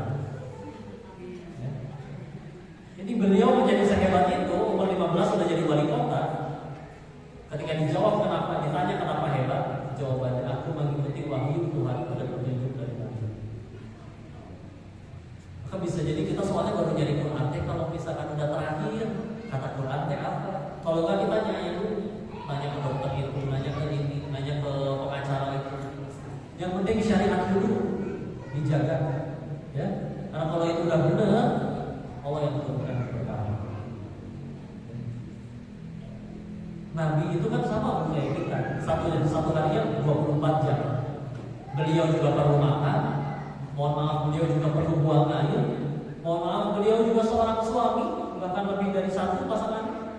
Beliau juga seorang ayah, beliau juga seorang pemimpin, beliau juga pengusaha, beliau juga seorang imam. Tapi gimana ceritanya dalam 24 jam cukup semuanya, nggak pernah ada yang komplain dengan cara hidup Nabi. Malah sampai kayak gitu, meninggalnya sudah 14 abad, tapi pengikutnya masih banyak sampai sekarang. Begitu banyak umat muslim yang rela untuk membela nabinya kalau ada yang menghinakan nabi. Meninggalnya padahal udah 14 abad yang lalu. Itu nabi ngajarnya pakai apa? Padahal dulu nabi diturunkan di Arab itu bukan tanpa alasan. Ya. Jangan kira orang Arab zaman dulu itu sama kayak orang Arab zaman sekarang. Orang Arab zaman sekarang, Masya Allah, ngobrol aja pakai tajwid, fasih gitu ya kan, Masya Allah ya. Ain dari kedengaran, maaf, mohon maaf, misalkan gitu ya. Tapi zaman dulu ya Allah, di zaman Nabi, perempuan diperjualbelikan, dianggap seperti benda. Jadi ngado, dia bisa ngado perempuan, dikasih untuk siapanya ulang tahun nih temennya, ini kado yang dikasih budak perempuan. Ya. Kalau ternyata melahirkan, itu sampai disuruh melahirinnya depan rumah. Karena di rumah-rumah sudah ada tanah yang digali. Kalau keluarnya bayi perempuan langsung dikubur hidup-hidup itu bayi. Kisah nyata. Itu yang menjadi tafsiran dari ayat ke-9 surat At-Takwir surat 81. Allah berfirman bi ayyidan bil qutilat. Itu ketika dibaca ternyata menjelaskan pertanyaan seorang anak kecil, wanita kecil yang mempertanyakan atas dosa apa aku dibunuh. Ternyata di tafsirannya, salah satunya di tafsir kitab Al-Azhar karya Buya Hamka menjelaskan, karena di zaman dulu sampai sebegitunya anak kecil dianggap aib oleh ayahnya, jadi lahirnya anak perempuan itu dikumpulin begitu. Ya. Dan dia mempertanyakan dipertanyakan nanti di hari akhir di hadapan Allah, bayi itu akan bertanya atas dosa apa yang Allah saya dibunuh. Ya. Dan Nabi turun di tempat sebelum itu, walaupun di situ ada Ka'bah, tapi di sekeliling Ka'bah ada 360 patung berhala. Orang yang gampang main dulu, senggol bacok, akidahnya ngaco, sering mabok. Umar bin Khattab sendiri sehari sebelum masuk Islam, seharinya bisa 5 kali minum alkohol, minum khamar. Maka kalah pemuda-pemuda kita yang mabuknya tiap malam minggu doang. Ya. Tapi Masya Allah, nah apa sih yang Nabi ajarkan sampai Masya Allah membuat tempat seburuk-buruknya tempat menjadi sebaik-baiknya tempat, sebaik-baik manusia, bahkan sampai 13 abad setelahnya, bahkan sampai 14 abad ini Nabi telah wafat. Kalau kita masih ngikutin Al-Quran, demi Allah mulia. Ya. Maka yuk, udah saatnya kita balik lagi kepada Al-Quran. Nabi meninggal itu, Islam makin besar, dan kalau daerah lain perlu ahli sesuatu, Madinah punya. Misalkan imam atau pengajar Al-Quran jelas punya ya. Tapi misalkan perlu ahli perayaan atau ahli untuk mendirikan bangunan, itu Madinah punya. Jadi yang Nabi bangun tuh gak cuma orang-orang soleh yang kerjanya sholat sama ngaji. Pasar telah dikuasai, ekonomi dikuasai, ya. Semuanya sebenarnya satu, nurut sama Al-Quran, Allah turunkan keberkahan. Kayaknya bisa jadi kita, kok ada orang yang dari gelap sampai gelap masih belum pulang rumah juga, alasannya nyari duit. Dari sebelum subuh sampai selesai Isya masih belum pulang rumah. Capek iya, kaya enggak. Anak gak keurus, istri gak keurus. Sedangkan Nabi kayak tadi 24 jam waktunya semuanya keurus. Apa yang jadi perbedaan? Berkah. Apa sumber keberkahan? Balik lagi kepada sumber yang bisa kasih berkah Allah. Dan kalau Allah ada di dunia, yaitu Allah. Sudah berapa banyak yang mungkin diri ini terlalu jauh dengan Allah atau petunjuk Nabi. Mulai dari yang kecil-kecil deh, masuk kamar mandi pakai kaki yang mana dulu, masuk masjid pakai kaki yang mana dulu, minum duduk, muak ditutup, ya, mulutnya ya, dan berbagai macam sifat-sifat lain. Nah semakin dekat dengan, misalnya kita pengen jadi pemain bola yang sukses, ya udah ikutinnya Cristiano Ronaldo, jangan ikutin Chef Juna dan dia Hoki ya, nggak nyambung nanti. Ya. Nah kita pengen hidup kita makin berkah, makin dimuliakan Allah, ikutin manusia yang paling dimuliakan Allah, yang hidupnya paling sukses, Nabi Muhammad SAW. Karena kembali. Jadi gak cukup sekedar menghidupkan Ramadan, iman kita dihidupkan juga dengan cara ilmunya dapat, Al-Quran yang berkahnya dapat. Bismillah. Gak ada habisnya ngomongin Nabi aku. Nabi meninggal, Madinah sudah satu jazirah Arab. Sekarang jazirah Arab itu terbagi jadi 6 negara. Ada Yaman, Oman, jadi gak cuma Arab Saudi saja. Ya. Nabi meninggal, satu jazirah Arab sudah muslim semuanya. Dan juga ada beberapa riwayat menunjukkan, kita ambil garis tengahnya ya, disebutkan Nabi itu meninggalkan 120.000 sahabat. Bu, ketika kita bicara sahabat, ingat ya, sahabat itu bukan teman satu grup WA-nya Nabi, bukan teman nongkrongnya Nabi. Syarat sahabat itu 3. Satu zaman dengan Nabi. 2, pernah melihat Nabi langsung. 3, beriman kepada Nabi sampai wafat. Jadi kalau ada yang ketemu Nabi, pernah bertatapan dengan Nabi, satu zaman dengan Nabi, tapi gak beriman kepada Nabi, siapa? Abu Jahal misalnya, bukan sahabat. Ya. Atau misalkan beriman kepada Nabi, satu zaman dengan Nabi, tapi gak pernah ketemu Nabi, siapa contoh? Wais al-Qarni, maka bukan sahabat, beliau tabi'in. Nah Nabi meninggal menghasilkan tadi 120.000 sahabat. Ini rata-rata ya. Nanti kalau ibu cari di Google banyak menurut riwayat Ibnu Abi Hatim dan yang lain-lain. Ada yang menyebutkan 100.000, ada yang menyebutkan 100.000. Ya. Ini kita ambil garis tengahnya. Yang tapi pasti gimana ceritanya masa kerja 23 tahun menghasilkan 120.000 orang yang jadi soleh-soleh.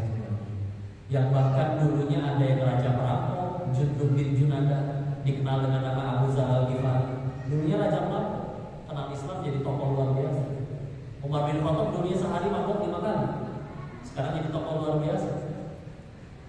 Yang 120.000 itu dulunya banyak yang sehancur itu, kenal Islam, kenal Nabi jadi sebaik itu. Sedangkan kita mendidik anak 23 tahun, satu aja belum tentu jadi soleh. Nabi menyolehkan segitu banyak orang. Luar biasa ya. Padahal nantinya ketika ditanya pakai apa juga ya sama jawabannya, pakai Quran. Coba ya, ini harus mulai ditanya. Nanti bunda-bunda pulang tanya kepada anak-anak, nah tokoh favorit kamu siapa sih? Demi Allah, posisi ibu sebagai ibu masih bahaya kalau si anak tidak menjawab Rasulullah Muhammad SAW. Kalau ternyata yang jadi panutannya atau idolanya adalah Atta Halilintar atau Nagita Slavina, ya mereka orang-orang baik, iya betul gitu. Tapi demi Allah ada satu manusia yang jauh lebih baik daripada semua manusia, yaitu Nabi. Ya, betul ya. Nah, kalau misalkan belum kayak gitu, ini ceritain apa yang dari tadi kita bahas. Nabi itu sehebat ini loh. Masa sih nggak pengen sehebat itu? Kita manusia bisa apa sih kalau nggak ditolong Allah? Kalau pengen ditolong Allah ya udah seperti Nabi udah. Ditolong berkah dengan Allah. Enggak cuma sepanjang Ramadan berarti kita hidupkan sepanjang tahun, tapi dunia akhirat kita jadi keberkahan karena mengikuti apa yang dia. Gak akan cukup waktunya, tapi mungkin segitu dulu. Udah pas 1 jamnya. Kita lanjutkan ke sesi selanjutnya. Barangkali ada yang ingin didiskusikan, ditanyakan, dijawab. Tolong dikoreksi juga, visi saya ada salahnya. Namanya masih belajar. Ini mah bukan ngajarin lah, ini mah kita ngobrolin bareng-bareng tentang Allah dan Nabi ya. Mudah-mudahan jadi manfaat. Dikembalikan kepada Nyonya moderator, Masya Allah. Betul. Boleh saya minum ya.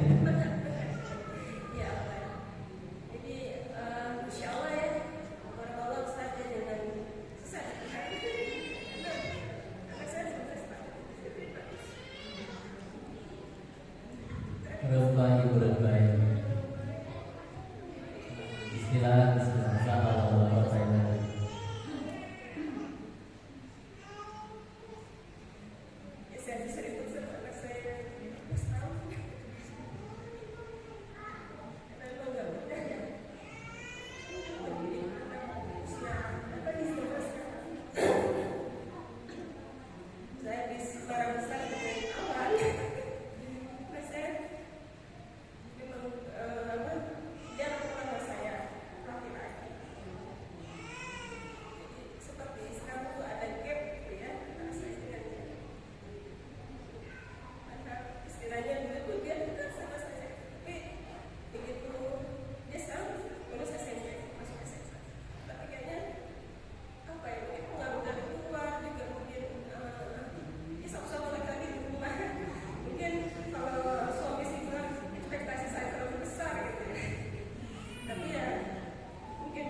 Waalaikumsalam. Jadi dari ngaji ini kita udah sampai harus bisa menjawab pertanyaan ini. Bisa ya, saya pengen tanya ya ke semuanya. Bu, mana yang lebih bahaya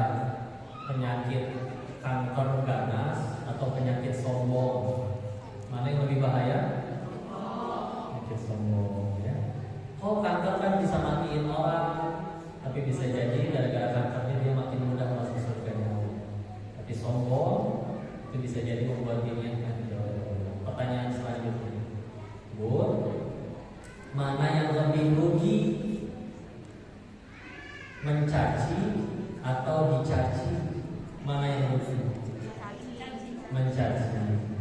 Mana yang beruntung, yang ditipu atau yang menipu? Yang ditipu. Ya. Jadi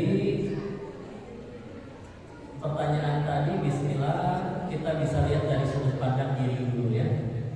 Cara mengelola diri yang paling baik adalah menjadikan apapun yang terjadi itu, kalau ditanya ya, siapa sih manusia yang paling beruntung?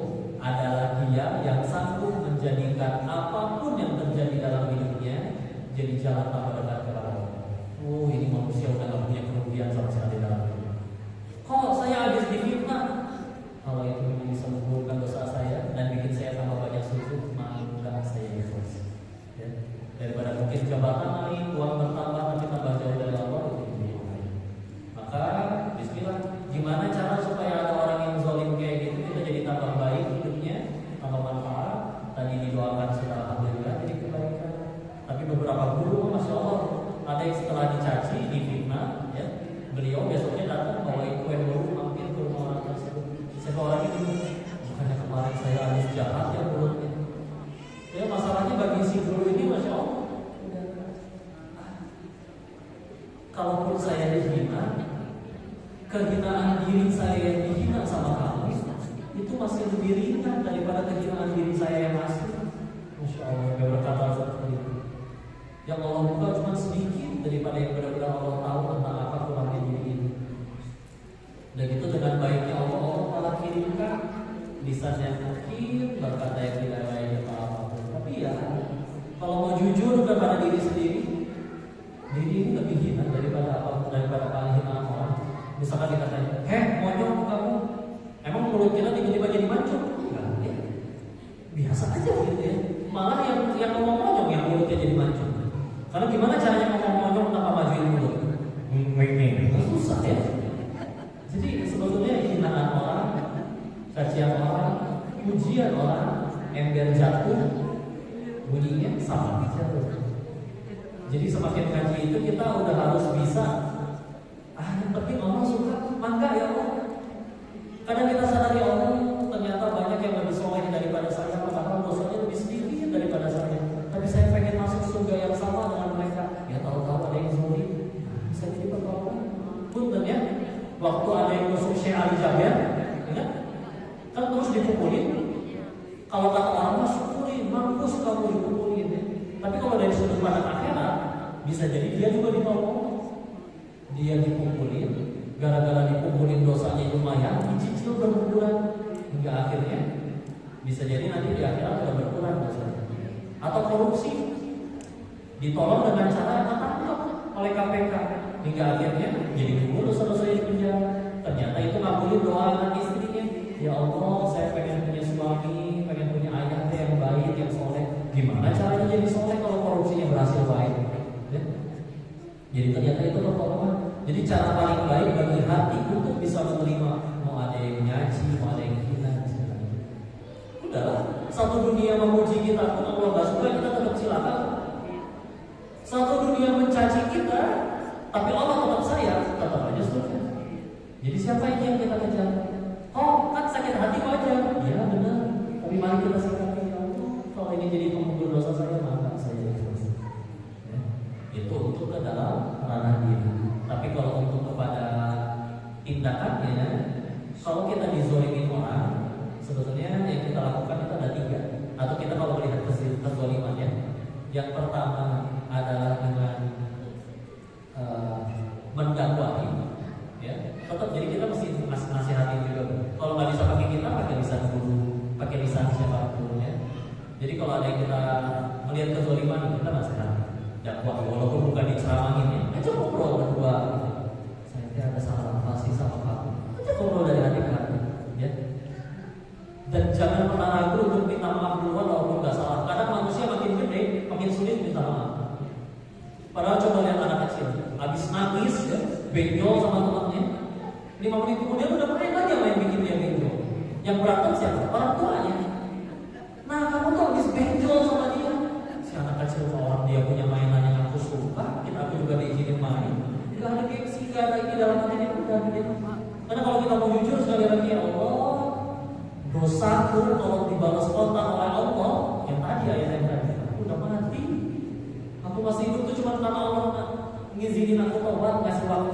Terus hanya karena ada satu kezaliman, satu hinaan kita nggak mau maafin.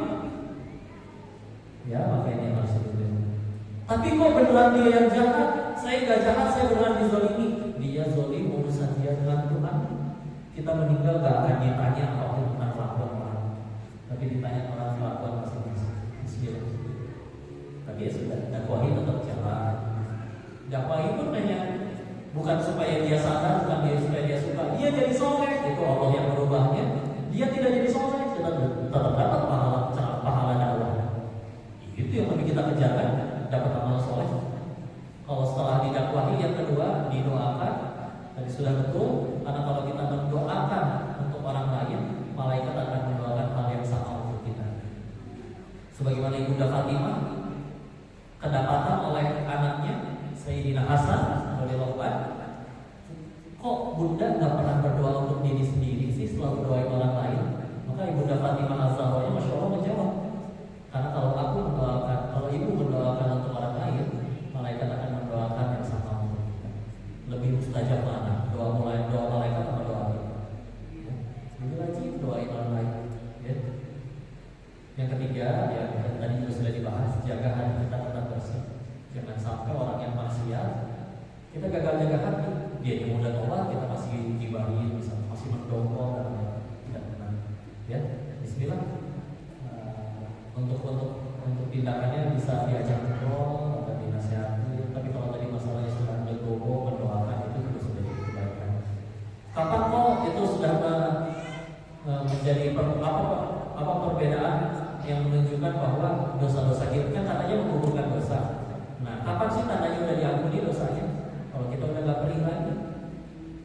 Misalnya, yang pemuda pacaran menduakan Allah, ya.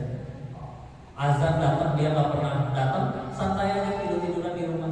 Pacarnya datang tengah malam, nelpon minta bawain makanan, dia berangkat.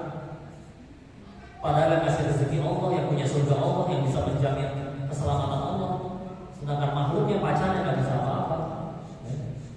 Terus suatu saat diputusin sakit hati, nangis, gak mau makan buik gitu ya, sampai keosotan misalnya di jalan misalnya gitu. Kapan itu menjadi, ketika dia dikasih tahu bahwa itu menggugurkan dosa, kapan menjadi pertanda bahwa itu sudah selesai, sudah habis semua dosanya? Kalau udah berdoa, udah ikhlas, udah ridho, bangga. Alhamdulillah kalau digugurin.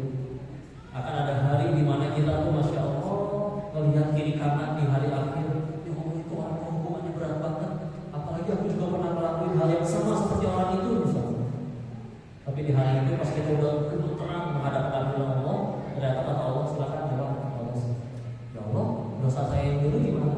Kan dulu udah dikirimin orang untuk mencaci maki kami, zalimin kami. Ya udahlah, itu coba untuk membersihkan. Alhamdulillah ya Allah, terima kasih udah zalimin saya. Jadi Allah akan datang hari seperti itu. Ya, dan yang paling beruntung adalah orang yang Masya Allah yang bisa buat dirinya semakin bersuci dalam Allah. Udahlah, kita mau jadi sesempurna apapun, akan tetap ada yang menzalimi. Nabi aja pengen dibunuh orang. Ya, apalagi kita ya. Yang penting Allah suka. Udah yang mana? Allah malah bisa lah, Allah bisa menjawab tanya.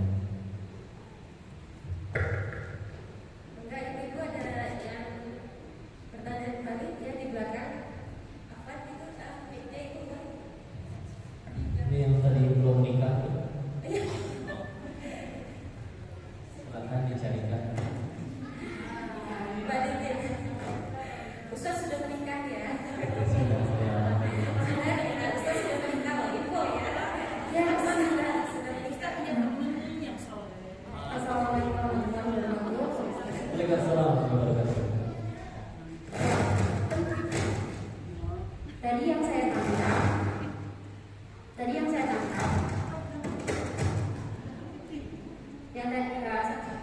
tangkap bahwa cara mendidik Rasulullah,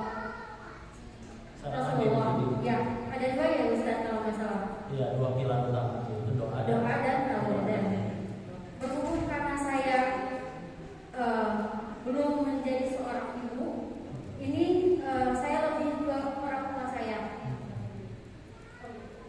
Oh ya, mungkin ini saya langsung berbicara, nama saya Tarika.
satu hal yang harus wajib dipahami bagi seorang mukmin yang mengaku hambanya Allah, bahwa ternyata kalau di Al-Quran perintah birrul walidain, wawassayna insana biwalidayhi ihsana, ya, perintah untuk walidayhi ihsana itu perintah yang langsung datang setelah perintah bertauhid. Jadi biasanya urutan untuk birrul walidain itu datang setelah tauhid. Jadi ternyata setelah bertauhid itu ternyata gak langsung disuruh sholat, gak langsung disuruh zakat, puasa, haji, tapi disuruh bakti kepada orang tua. Bagi seorang mukmin yang paling dia incar dalam hidupnya tentu adalah surganya Allah. Sepakat? Maka ketahuilah bahwa pintu surga yang paling tengah adalah orang tua. Tidak peduli seburuk apapun orang tuanya. Sehingga bahkan punten kalau ditanya, misalkan ada yang bertanya, oh saya dibuang sama orang tua saya waktu saya masih bayi, terus sekarang saya udah jadi tokoh sukses konglomerat misalnya, maka orang tua yang dulu membuang saya sekarang tiba-tiba datang minta duit, kasih atau jangan? Kalau menurut Islam, apa jawaban Islam? Kasih. Kok dia buang saya? Saya benar-benar masih bayi, tidak diharapkan, dibuang ke tempat sampah. Kalau nggak diasuh sama yang itu punya panti asuhan, misal seperti itu ya, tetap harus kasih, tetap harus kasih. Kenapa? Karena kalau di dalam Islam itu anak bakti kepada orang tua bukan supaya orang tua jadi baik, tapi lebih utamanya karena ini perintah Allah, udah terjadi.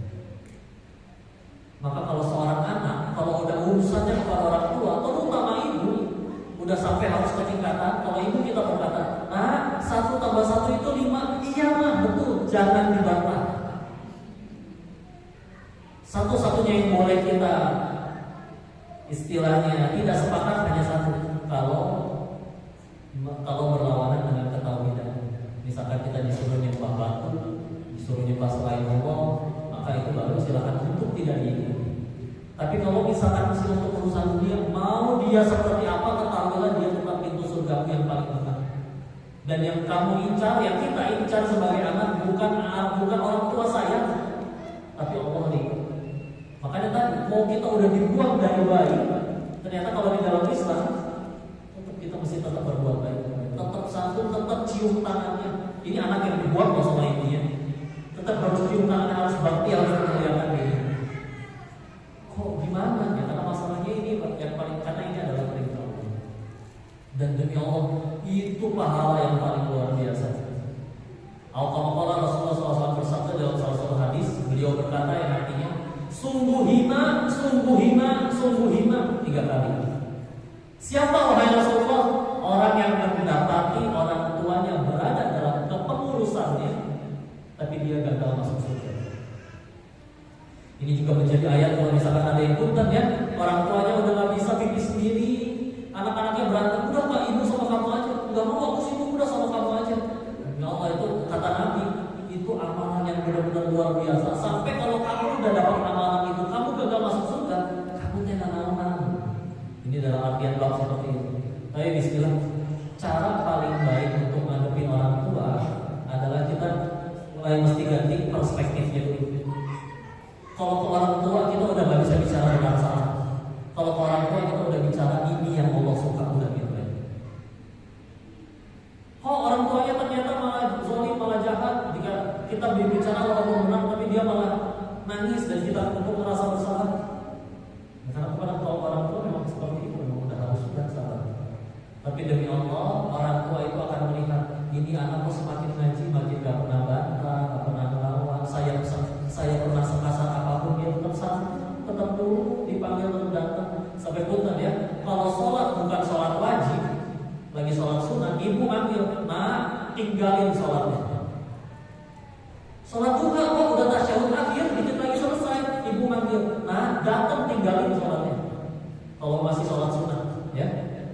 Kalau orang tua di dalam Islam itu sampai sebegitunya, nggak peduli dia seburuk apa. Kok sakit hati kok digini, orang tua saya begini, kamu mau surga? Mohon maaf, soalnya kalau udah bahasannya orang tua, ini bahasannya antara surga neraka kita dia jahat, urusan dia dengan Tuhannya. Kita anak gak akan ditanya kelakuan ibu kita. Ya. Maka masalah dia, kita pengen berdakwah, kita tunjukkan dengan cara keteladanan tadi. Buktikan kita bisa tambah baik, buktikan kita bisa tambah sadar. Buktikan piring yang tadinya kita selalu cuekin akhirnya mulai bersih. Buktikan lantai semakin bersih. Buktikan rumah semakin rapi. Apapun itu yang penting membuat orang tua berpikir apa yang merubah anak ini. Di saat itulah kita benar-benar menjawab, ini ajaran Islam bukan karena akunya yang baik. Mohon maaf kalau selama ini masih belum jadi anak yang baik. Walaupun ternyata yang jahat itu ya, tetap aja. Dan demi Allah kalau kita udah sampai sebegitunya nurut sama Allah dengan cara taat kepada ibu, walaupun ibunya seperti apapun, gak mungkin Allah yang punya kuasa membolak-balikan hati tidak membolak-balikan hati sendiri. Demi Allah, ya. Makanya kata punten, saya doakan punten dan permintaan ini kalau sing kuat ya. Gak perlu seperti apapun, tapi tujuan kita tuh pengen ke surganya Allah. Oh, tapi dia yang jahat, oh beneran dia yang jahat. Gak apa-apa. Lebih beruntung kita yang dijahatin. Yang rugi itu kalau kita yang menjahatin. Jadi udah yang jadi benar-benar pikirannya adalah apapun yang Allah suka, bukan yang orang suka. Bahkan jika orang itu adalah orang kafir. Dan demi Allah kalau kita udah sampai benar-benar kayak gitu, Allah gak mungkin gak mengubah hidup. Pasti berubah. Nanti sih sabar ya. Ternyata ini pahala yang luar biasa. Berarti kalau sampai menghadapi orang tua yang seperti apapun macamnya ya, demi Allah. Di catatan amalan teteh bisa jadi kalau ini dibuka semua nih di sini kita sama-sama buka catatan amalan kita bisa jadi teteh yang paling banyak pahalanya karena mampu bersama menghadapi ini ya. Jadi itu kan mudah-mudahan keinginan kita terhadap surga bisa ya. Ada lagi? Ada yang bertanya lagi? Insya Allah ya. Ada dari sisi kita sebagai orang tua, dari sisi dari anak, itu insya Allah semua jadi bahan masakan kita ya. Ada lagi pertanyaan? Kita masih ada satu lagi ya, satu lagi sebelum masuk. Maka di belakang sebelah ini, Wis, WRP kan? Oh, WRP. RT-nya bukan rumah tangga, rumah tafis. Masya Allah. Mana itu? Oh, kemalangan dia bu. Waalaikumsalam.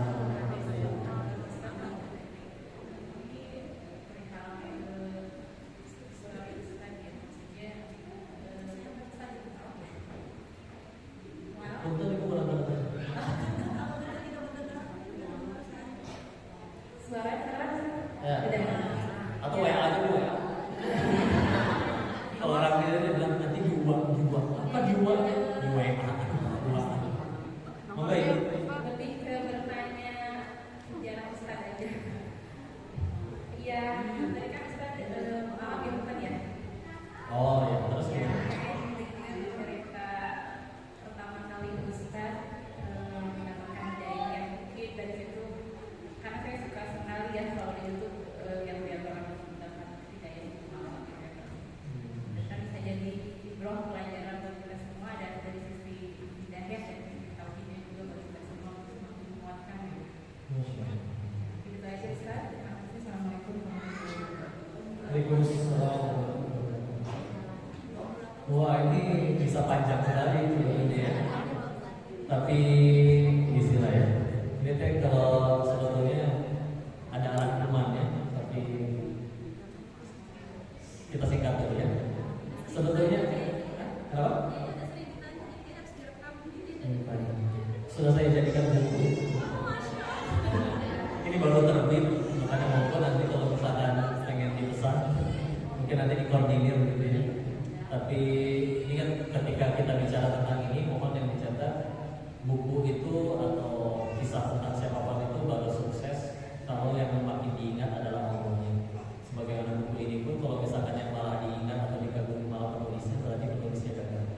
Ya, karena sebetulnya ini hanya menceritakan tentang kebesaran Allah dalam mengubah hambanya. Kalau Allahnya sudah berkehendak, hambanya tinggal bisa ngikut aja. Singkat cerita, yang mualaf ayah saya itu. Ya,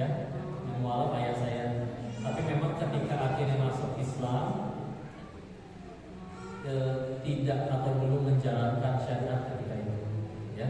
Makanya saya pun tinggalnya soalnya di rumah nenek yang beliau tuh muda, jadi makanya babi dulu mah sampai doyan ya. Udah gitu sekolah Katolik TK sampai SMA, jadi memang belum, masih jauh sekali dari Allah ketika itu, ya. Kenapa? Jadi kalau secara KTP memang udah muslim karena ayah udah mualaf dari nikah, gitu. Ya jadi gitu ya. Dan nenek juga tidak mewajibkan, karena kalau di agama Buddha itu inti ajarannya cinta kasih universal. Yang penting kamu berbuat baik. Kamu itu berbuat baik, tapi seumur hidup gak pernah kau wihara, kamu tetap menjadi Buddha yang baik, gitu. Jadi memang saya tidak pernah mengalami yang syahadat harus tanda tangan di hadapan itu, nggak pernah. Karena emang Bismillah insya Allah bentar lagi muslim yang mualaf ya saya. Tapi ya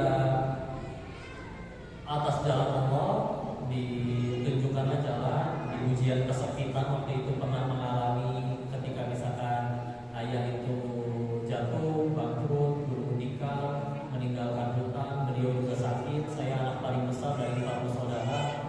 Di saat udah buntu gak bisa ngapa-ngapain lagi, maka ada teman juga yang berkata, ya udah cari Tuhan aja lah kok, karena kita gak bisa bantu.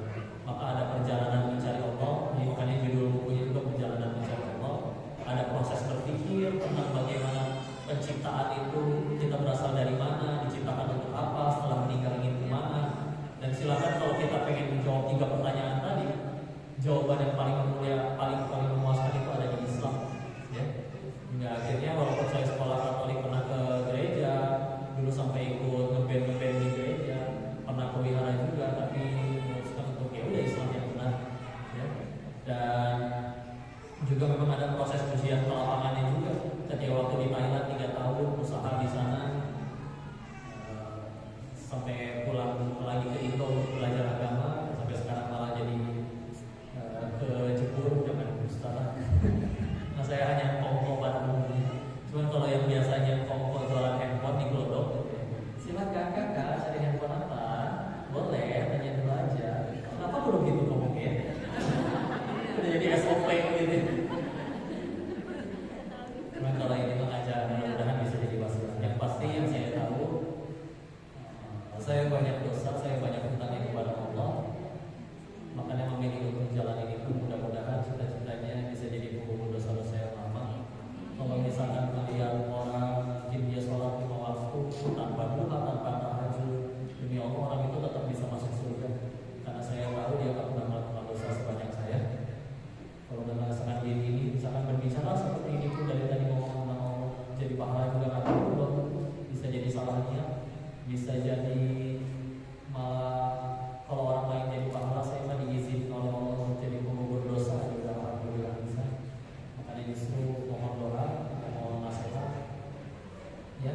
Karena sekali lagi bukan manusianya yang hebat. Dan yang pasti dengan pernah diuji kesempitan, diuji kelapangan, waktu di Thailand 3 tahun, miskin sampai kelaparan pernah, kaya sampai terlalu juga pernah, tapi semuanya tidak ada yang membuat diri bahagia sampai akhirnya berusaha mendekat kepada sumber kebahagiaan yang asli dari Allah. Tapi mungkin sudah sekitar itu ya. Sekali lagi yang hebat Allahnya, karena salah satu buktinya adalah kadang orang suka bilang ya, kalau misalkan ada kita misalkan punya uang haram, terus kita kasih ke anak kita, kan suka ada yang nasihatin, jangan nanti anaknya jadi bandel.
Baik, mudah-mudahan Allah izin waktunya sejenak. Mari kita tundukkan hati kita, tundukkan kepala kita, bermunajat kepada Allah. Ingatlah sejatinya tidak ada doa yang ditolak selagi doa itu kebaikan. Pilihannya cuma 3. Kalau nggak dikabul, kalau belum dikabul berarti dijauhkan dari musibah. Kalau tidak dijauhkan dari musibah berarti kita dikuburkan bersama-sama. Semuanya kebaikan. Ya? Allahumma shalli ala sayyidina Muhammadin wa syafiina maulana Muhammad wa sallim wa sallim ala kulli sahabat Rasulillah ajma'in. Bismillahirrahmanirrahim. Hamdan syukur, hamdan na'am, hamdan yuwafi ni'amahu wa yukafi mazid. Ya Rabbana lakal hamdu kama yanbaghi li jalali wajhikal karim wa azimi sultanika. Allahumma shalli ala sayyidina Muhammad wa ala ali sayyidina Muhammad. La ilaha illa anta subhanaka inni kuntu minadh dhalimin. Allahumma anta rabbi la ilaha illa anta khalaqtani wa ana 'abduka wa ana 'ala 'ahdika wa wa'dika mastata'tu. A'udzu bika min syarri ma sana'tu. Abu laka bi ni'matika 'alayya wa abu bika bi fadlika fa innahu la yaghfiru dhunuba illa anta. Allahumma ighfir lil muslimina wal muslimat wal mu'minina wal mu'minat al ahya'i minhum wal amwat. Allahumma ighfir lana wa li walidayya warhamhuma kama rabbayana shighara. Ya muqallibal qulub tsabbit qulubana 'ala dinik. Allahumma a'inna 'ala dzikrika wa syukrika wa husni ibadatik. Ya Allah, berkahi majelis ini ya Allah. Ajari ilmu yang bermanfaat saja kepada kami ya Allah. Jadikan sisa usia kami sisa usia yang hanya mengejar ridho-Mu saja ya Allah. Jadikan setiap malam kami bisa bangun untuk bertahajud dan mengajar yang sungguh menyembah-Mu. Ya Allah, dekatkan kami dengan para guru, teman-teman, sahabat, ilmu yang membuat kami semakin dekat dengan keridhaan-Mu. Ini kami hamba-Mu yang lemah, yang jahil, yang fakir, yang zalim, yang tidak bisa apa-apa tanpa pertolongan dari-Mu. Ampuni dosa-dosa kami ya Allah, baik yang disengaja maupun tidak disengaja, maupun yang lalu maupun baru yang akan terjadi ya Allah. Ya Allah, jangan Kau biarkan kami wafat dalam keadaan dosa-dosa kami belum diampuni ya Allah. Ya Allah, jangan Kau biarkan kami wafat dalam keadaan taubat kami belum Kau terima ya Allah. Ya Allah, bersihkan hati kami ya Allah. Jangan Kau biarkan ada penyakit hati dalam hati kami ya Allah.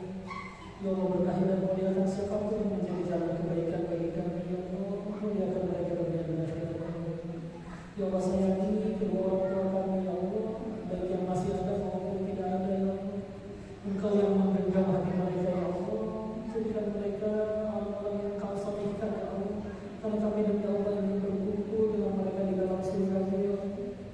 Ya Allah, jika ada sahabat kami, orang tua kami, saudara, sahabat yang masih belum Kau sentuh hidayah ya Allah, kami mohon ya Allah, Kau yang menggenggam hati mereka ya Allah.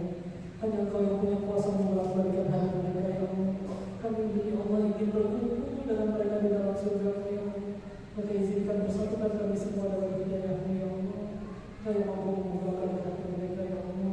Ya Allah, luruskan niat kami, hati kami semua selalu beribadah hanya kepada Engkau ya Allah.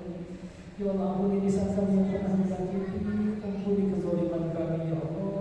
Ampuni segala keburukan dan adab yang buruk kami kepada guru-guru kami ya Allah. Ya Allah, kami hamba-Mu yang lemah butuh pertolongan dari-Mu ya Allah.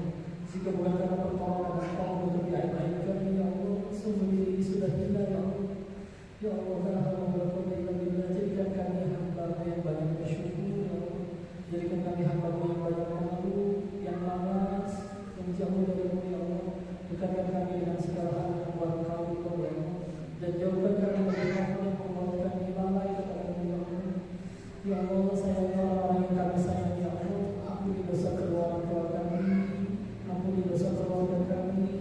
Izinkan kami bisa berkumpul dengan hidayah bersama mereka ya Allah. Ya Allah, lindungi saudara-saudara kami yang dizalimi di luar sana ya Allah. Di Palestina, di Rohingya, di Uighur, di Suriah, di Malaysia ya Allah. Kami bisa beribadah dengan baik dan nyaman di sini ya Allah. Dan juga jadikanlah kami hamba-Mu yang mensyukuri nikmat-Mu ya Allah. Ya Allah, anugerahkan kepada kami keturunan yang salih-salihah, yang hafiz-hafizah. Rabbi habli minas salihin, Rabbi habli minas salihin, Rabbi habli minas salihin, Rabbi habli min ladunka dzurriyyatan thayyibatan innaka sami'ud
ya.